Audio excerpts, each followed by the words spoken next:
പ്രവാസ മലയാളികളായ നമുക്ക് ജീവിതത്തിലെ ഏറ്റവും പ്രതീക്ഷയോടെ കാത്തിരിക്കുന്ന സമയം നമ്മുടെ വസന്തകാലം, അതായത് നാട്ടിലേക്കുള്ള അവധി ദിനങ്ങൾ, അവധിക്കാലം. നാട്ടിലെത്തുമ്പോൾ കുടുംബസമേതം ചെലവഴിക്കുന്ന ആ സന്തോഷ നിമിഷങ്ങൾക്കൊപ്പം ചില ചെറിയ പ്രവാസി അനുഭവങ്ങൾക്ക് ചിലപ്പോൾ ചിരിപ്പിക്കുന്നതും ചിലപ്പോൾ ചിന്തിപ്പിക്കുന്നതുമായ അവസ്ഥകളും നമ്മെ കാത്തിരിക്കുന്നു. എന്നിവിടെ ആ അനുഭവങ്ങളെ കോർത്തിണക്കി നർമ്മത്തിന്റെ ചുരുളിൽ പൊതിഞ്ഞ് ചിരികളുടെയും ചിന്തകളുടെയും പാതയിലൂടെ നിങ്ങളെ കൊണ്ടുപോകുവാൻ സെന്റ് ജോസഫ് ഡിവൈൻ ടീം കൂട്ടായ്മ നിങ്ങളുടെ മുന്നിൽ അവതരിപ്പിക്കുന്നു. അരങ്ങിലും അടിയറയിലും പ്രവർത്തിച്ചവരെ നിങ്ങൾ ഓർക്കുമല്ലോ. അപ്പൻ ജോസഫ്, അമ്മ സിമി റാജി, മൂത്ത മരുമകൻ ടോണി എം ആന്റണി, മകൻ സനു രാജ്, രണ്ടാമത്തെ മരുമകൻ ജയ്സൺ വർഗീസ്, മരുമകൾ സിബിന സനു, മരുമകളുടെ ആംഗ്ല ലിനോയ് സെബാസ്റ്റ്യൻ, സംവിധാനം സനുരാജ്, ശബ്ദവും വെളിച്ചവും നിയന്ത്രണം ജോർജ് ജുള്ളി, വസ്ത്രാലങ്കാരം മിനി ജോർജ് സാമ്യ ടോണി, സാങ്കേതിക സഹായം ഫോട്ടോഗ്രാഫി തോമസ് കുട്ടി വർഗീസ്, സാമൂഹിക ശബ്ദ സഹായം ജോസഫ്. Thank you. എന്റെ ഈശോയെ, എന്റെ ഒരു കഷ്ടപ്പാട്.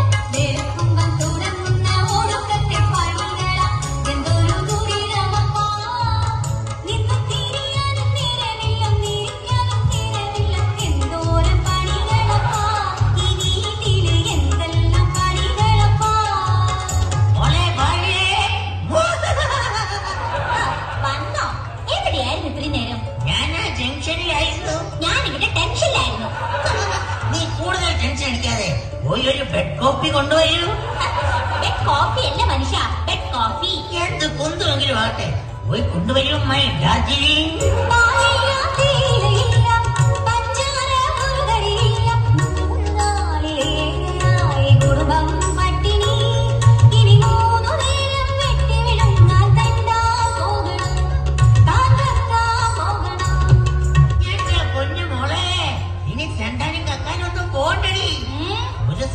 വാർത്തയുമായിട്ടല്ലേ ഞാൻ വന്നിരിക്കുന്നത്.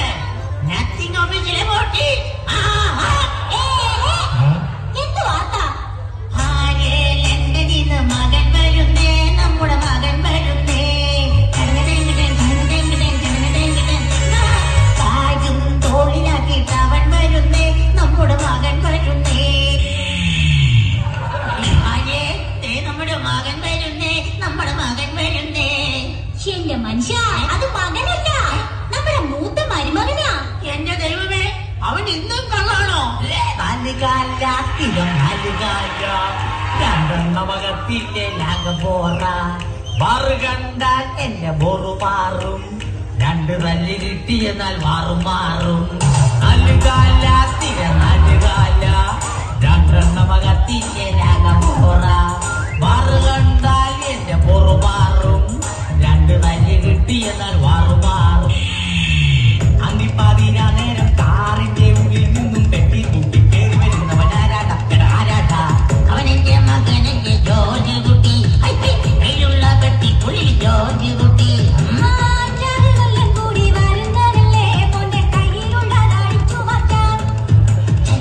നീയൊന്നും പതുക്കെ പറ അപ്പച്ചാ. ഹായ് മൈ ഡിയർ ഫ്രണ്ട് അപ്പച്ചാ. മോനെ വാടാ, വേഗം വാടാ.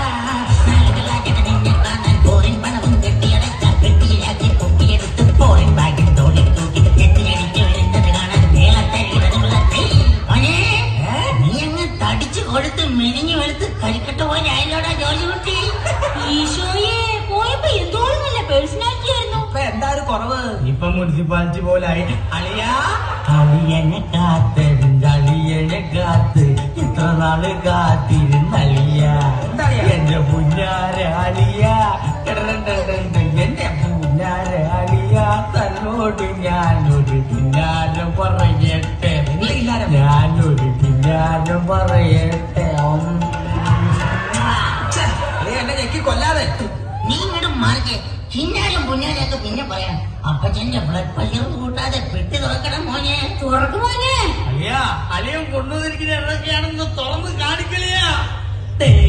എന്റെ അമ്മച്ചിക്ക് ഫോറും കൂടതേ, എന്റെ അപ്പച്ചന് കാരം കൂടതേ, എന്റെ അളിയന് കൂളിംഗ് ഗ്ലാസ് ഉണ്ട്. ഈ ചട്ടി മുണ്ട് മിനി വേണ്ട മോനെ, അച്ഛനിതാണ് എനിക്ക് താമകനെ. ഈ മുണ്ട് ഷർട്ട് മിനി വേണ്ടെനിക്ക് ഒരു ജീൻസ് പഞ്ച് താട്ടാ. ഓ എന്റെ അപ്പച്ച, ഞാൻ വിചാരിച്ചു നിങ്ങളൊക്കെ പഴയ സ്റ്റൈലായിരിക്കും. ഓരോരുള്ളവരൊക്കെ പഴയ സ്റ്റൈൽ തന്നെ.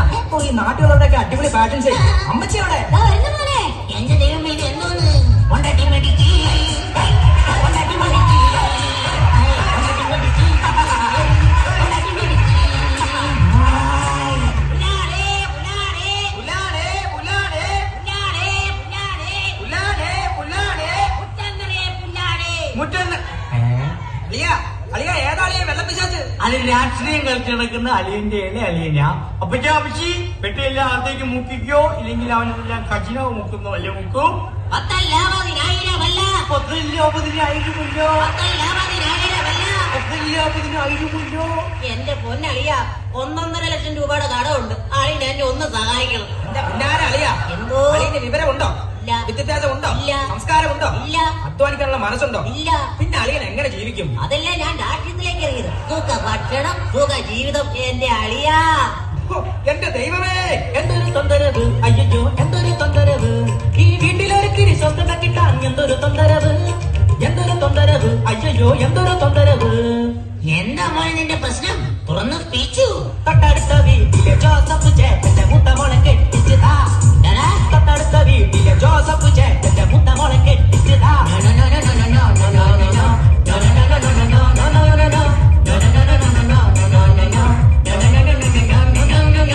അലീൻ എന്ത് മണ്ടത്തരമായി പറയുന്നത്? 46 വയസ്സല്ലേ ആയുള്ളൂ. സമയം ഇനി കിടക്കല്ലേ, കല്യാണം കഴിക്കാം. എന്റെ നീരത്തിട്ട് മണ്ണത്തരം കാട്ടും പൊന്നു സന്തതിയേ. എന്താ അപ്പച്ച?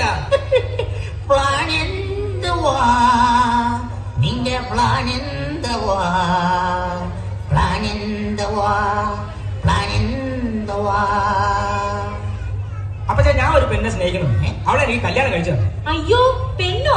ഏത് പെണ്ണു മോനെ? സുന്ദരി സുന്ദരി ഒന്നൊരുങ്ങി വാ, നാളെയാണ് കാലിമംഗലം. സുന്ദരി സുന്ദരി ഒന്നൊരുങ്ങി വാ, നാളെയാണ് കാലിമംഗലം. സുന്ദരിയോ? ഏത് സുന്ദരി? സുന്ദരൻ നീയും സുന്ദരി ഞാനും ചേർന്നിരുന്നാൽ തിരുവോണം. സുന്ദരി നീയും സുന്ദരൻ ഞാനും ചേർന്നിരുന്നാൽ തിരുവോണം. കയ്യിൽ കയ്യും വെച്ച് കണ്ണിൽ കണ്ണും വെച്ച് നെഞ്ചിൽ മന്ത്രം കൊണ്ട് ചേരുന്ന നേരം. എന്റെ മോനെ, നിനക്ക് ഇവളല്ലാതെ വേറെ ആരെയും കിട്ടിയില്ലടാ. ഇവിടെ ആങ്ങളെ കുറിച്ച് നീ കേട്ടിട്ടുണ്ടോ? അതിന് മുഴുവൻ പണിയെടുത്ത് കിട്ടുന്ന കാശിന് കള്ളും കുടിച്ച് നാട്ടാരുടെ മെക്കിട്ട് കയറുന്ന വേന്ദ്രനാ അവൻ. നാട്ടാരെ കഷ്ടപ്പെടുത്തുന്ന റൗഡിയാ. ഓ, അവനും കാര്യങ്ങൾ അറിയാനുണ്ടല്ലോ. എന്റെ ദൈവമേ, തെണ്ടി, തെണ്ടി, ആ തെണ്ടി തെണ്ടി നിന്നെ പോലെ ഈ പണി ചെയ്യാൻ ആരുണ്ട്? ആ തല്ലി ഒടിച്ചാൽ ഞൊങ്ങി നടക്കും കുട്ടകളെ ഞാൻ വിട്ടോളാം. തെണ്ടി, തെണ്ടി. അത് ശരി, റൗഡി വേലപ്പനടുത്താണ് വേല ഇറക്കുന്നത് അല്ലേ? ഇത് വേലത്തിലൊന്നും അല്ല. ഞങ്ങൾ തമ്മിൽ ഇഷ്ടം. ചേട്ടൻ ഞങ്ങളുടെ വിവാഹം നടത്തി തന്നു. എടാ, സ്ത്രീധനം മേടിക്കാതെ ഈ വിവാഹത്തിന് നിന്റെ വീട്ടുകാർ സമ്മതിക്കുവോ? ദൈവമേ, ശ്രീധരൻ ഇല്ലാതെയോ? സ്ത്രീധനം ഇല്ലാതെയോ? കുട്ടനാട്ടുകാരനാണ്, കുടുംബത്തിൽ പിറന്നോലെ അഭിമാനിയാണ് ഞങ്ങൾ അറിയുമോടാ.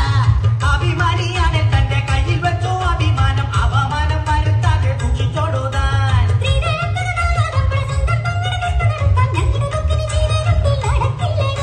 ആ സ്വന്തം പെണ്ണട കെട്ടി നടത്താൻ നന്നായിട്ടറിയാടോ. എന്നെ കൊണ്ട് കെട്ടിച്ചോ, എന്തേലും കാണിച്ചോ. കുടുംബത്തിൽ പിറന്നൊരു സുന്ദരന പയ്യനെ ലണ്ടനിലെ ജോലി കണ്ട് കണ്ടം വിട്ടില്ലേ. സ്വന്തം മകന്റെ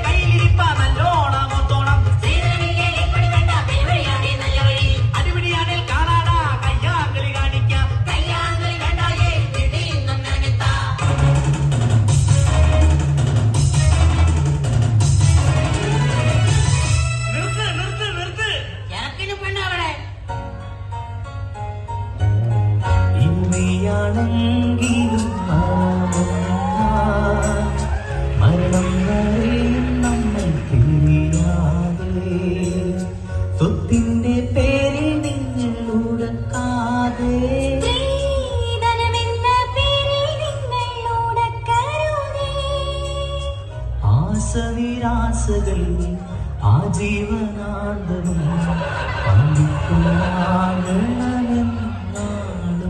ഓ ആശനിരാശകൾ ആജീവനാന്തവും പങ്കിട്ടു വാഴണമെന്നാളും. എന്റെ പൊന്നു മോനെ, നീ ഞങ്ങളുടെ പ്രതീക്ഷകളെ ഞാൻ തകർത്തല്ലോടാ. അച്ഛാ, നിങ്ങൾ സ്നേഹിച്ചത് എന്നെയല്ല, എന്റെ പണത്തെയും ഞാൻ കൊണ്ടുവരുന്ന പെട്ടികളെയും. എന്റെ അനുവാദമില്ലാതെ നിങ്ങളത് വീതിച്ചെടുക്കുകയും ചെയ്തു. ഇനി എനിക്കൊരു ജീവിതം വേണം. ഞാൻ ഇവിടെയും എന്റെ കൂടെ കൊണ്ടുപോകുന്നു. ഇല്ലെങ്കിൽ സ്ത്രീധനമില്ലാത്തതിന്റെ പേരിൽ ഈ വീട്ടിലെ ഗ്യാസ് അടുപ്പും നാളെ ഒരുപക്ഷെ പൊട്ടിത്തെറിക്കും. സ്വന്തം ജീവിതം കളഞ്ഞ് കുടുംബത്തിന് വേണ്ടി കഷ്ടപ്പെടുന്ന എന്നെ പോലുള്ളവരുടെ മനസ്സ് കാണാൻ നിങ്ങൾക്ക് കഴിയില്ല. അപ്പച്ച, അമ്മച്ചി, ഞങ്ങളെ അനുഗ്രഹിക്കണം. എന്തായാലും കല്യാണം കഴിഞ്ഞു, ഇതൊന്നും ആഘോഷിക്കണ്ടേ? എന്റെ പെങ്ങളുടെ കല്യാണം ഞാൻ ആഘോഷിക്കും. ഞങ്ങളുടെ അളിയന്റെ കല്യാണം ഞങ്ങളും ആഘോഷിക്കുമെന്ന് ഞാൻ ഊന്നി പറയും. നിർത്ത് മക്കളെ, ഈ അപ്പച്ചനോട് അമ്മച്ചോട് ക്ഷമിക്കടാ. മക്കളെ, ഇനി മേലാൽ നിന്റെ എന്റെയുള്ള വ്യത്യാസം വേണ്ട. നമുക്കെല്ലാവർക്കും കൂടി